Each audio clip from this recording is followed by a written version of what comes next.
Bom dia!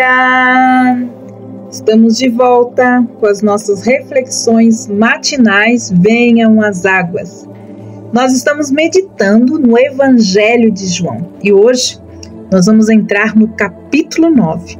Nós vamos fazer a leitura do versículo 1 até o versículo 23. E nós vamos então hoje ver o sexto milagre de Jesus, o milagre da cura de um homem cego de nascença. E diz assim a palavra de Deus: enquanto Jesus caminhava, ele viu um homem cego de nascença. E os seus discípulos perguntaram: Mestre, quem pecou para que este homem nascesse cego? Ele ou os pais dele? E Jesus respondeu: nem ele pecou, nem os pais dele. Mas isso aconteceu para que nele se manifestassem as obras de Deus. É necessário que façamos as obras daquele que nos enviou enquanto é dia. A noite vem, quando ninguém pode trabalhar. Enquanto eu estou no mundo, eu sou a luz do mundo. Depois de dizer isso, Jesus cuspiu na terra, fez lama com a saliva e com uma lama untou os olhos do cego. Então disse ao cego: vai lavar-se no tanque de Siloé. Siloé quer dizer enviado. O cego foi, lavou-se e voltou vendo.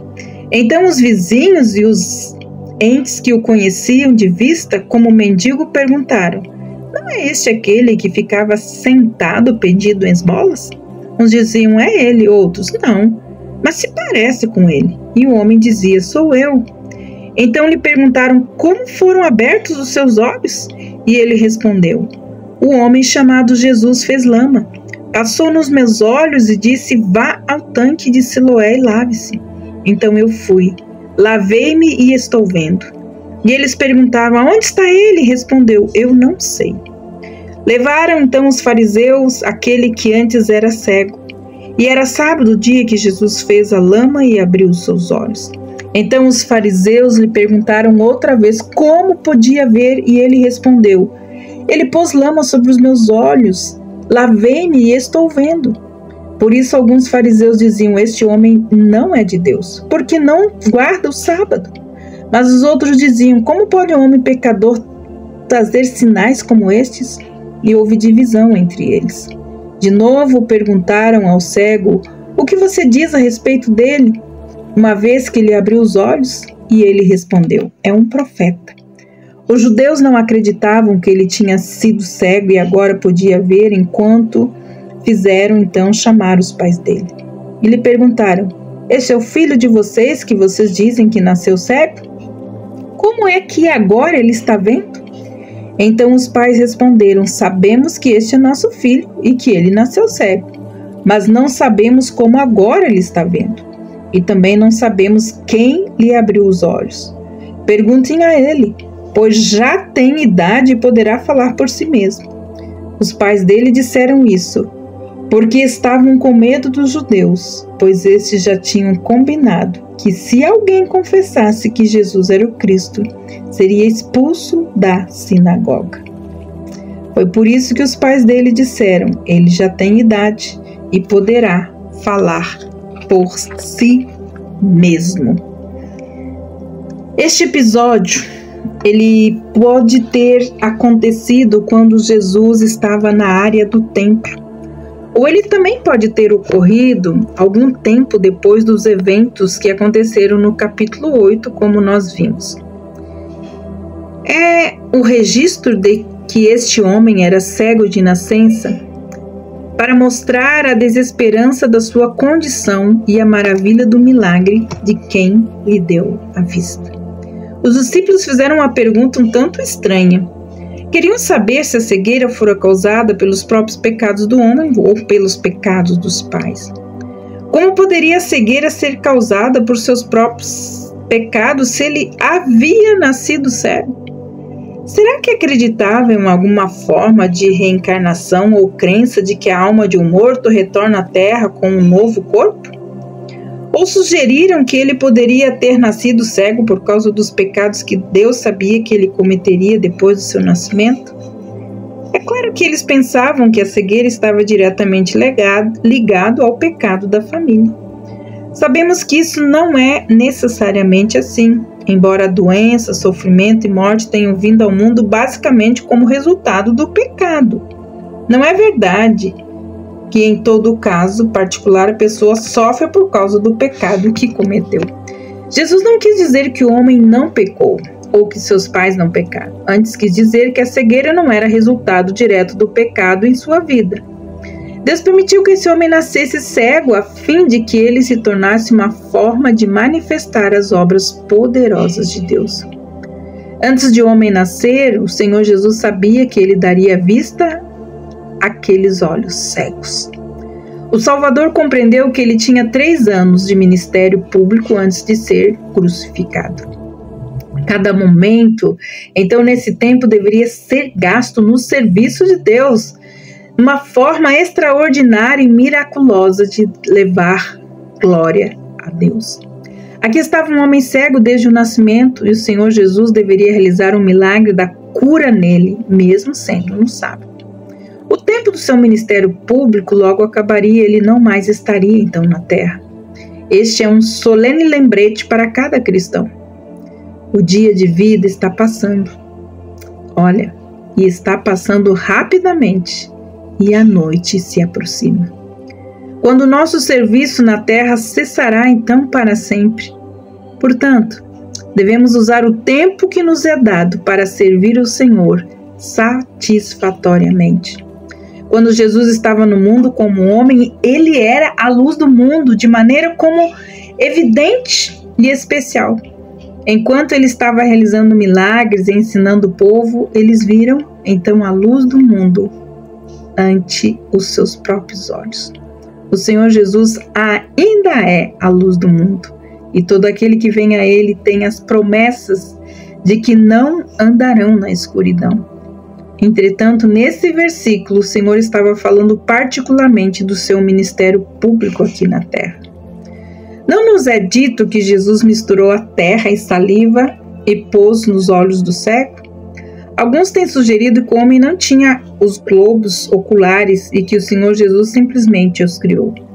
Outros sugerem que, ao dar vista ao cego, o Senhor Jesus geralmente usava métodos menosprezados aos olhos do mundo.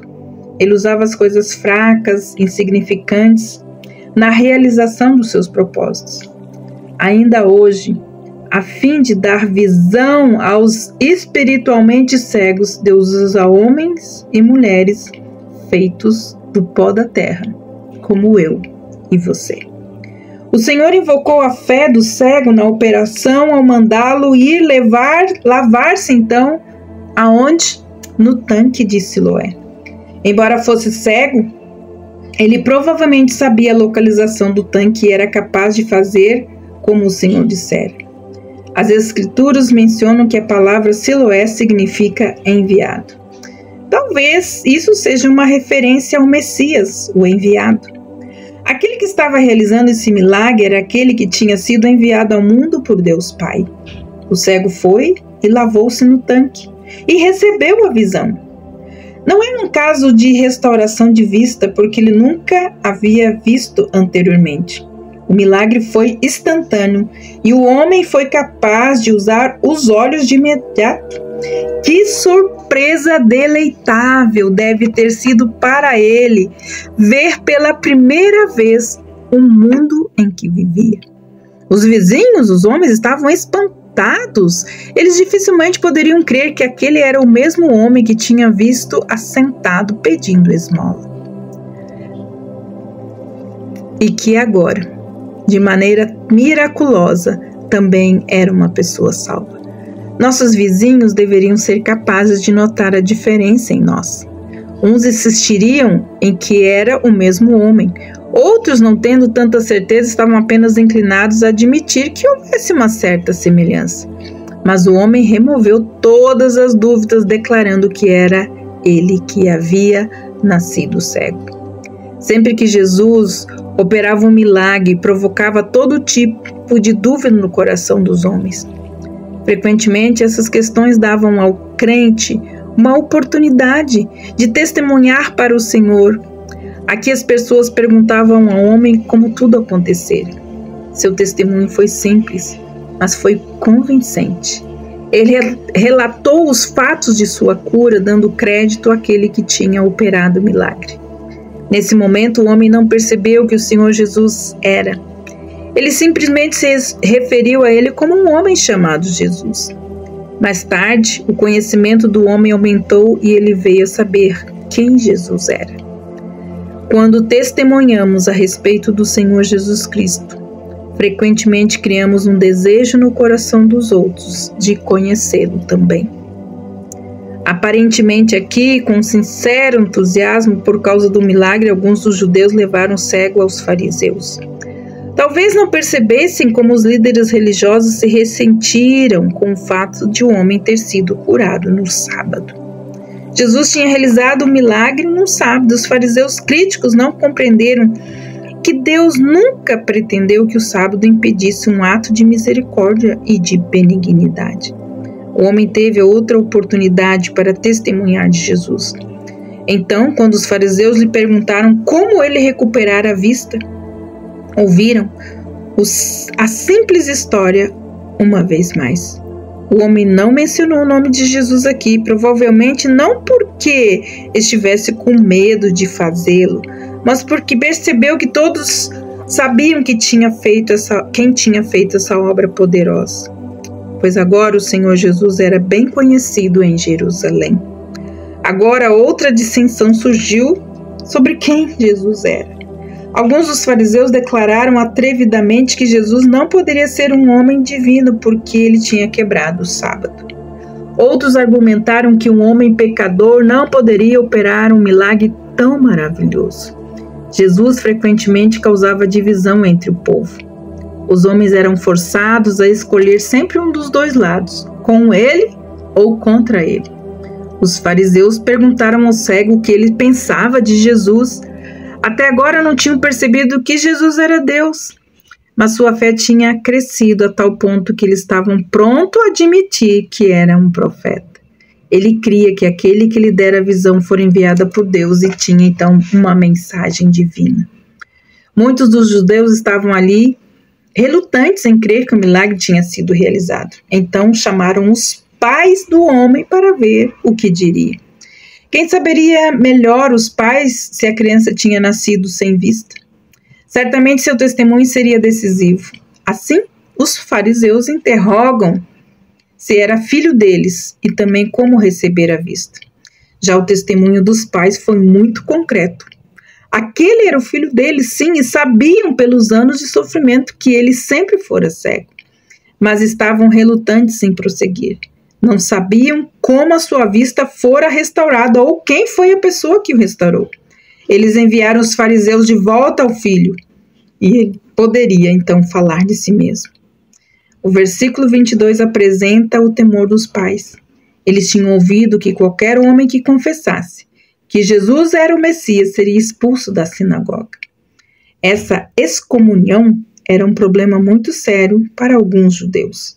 Eles não estavam dispostos a pagar esse preço. O preço significaria a perda de um meio de sustento, como também a perda dos privilégios da religião judaica. Por esse receio dos governantes judeus, os pais transferiram então o testemunho de volta ao filho deles. Queridos, Jesus é aquele que ilumina a mente e o coração de todo homem. E ele é o único capaz de nos libertar da cegueira espiritual. Amanhã nós daremos continuidade a este milagre que Jesus fez, curando da cegueira um homem de nascença. Que Deus abençoe você. E até amanhã com as nossas reflexões matinais. Venham as águas. Até lá!